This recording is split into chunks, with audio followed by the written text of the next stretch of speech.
इमरान न्याजी को याद नहीं रहता उनके 3 साल की हुकूमत के दिन गुजर चुके हैं। वो हमेशा मुस्तकबिल के बारे में कहते हैं कि करूंगा, आज तक नहीं पता कि करना क्या है।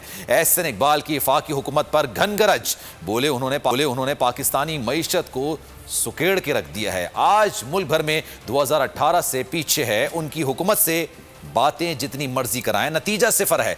मैं चैलेंज करता हूं कि वो जरा बताएं, जीडीपी ऊपर जा रही है या नीचे गई है?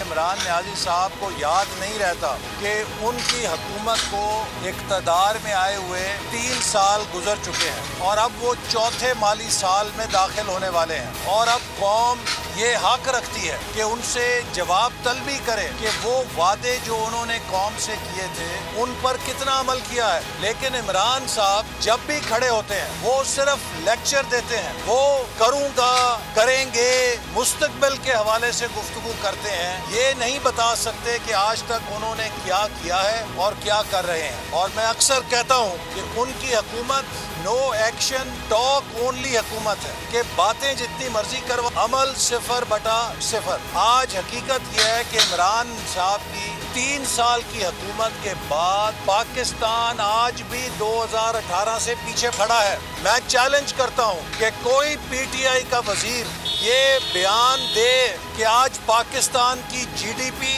जो 2018 में $313 अरब थी उससे आगे गई है।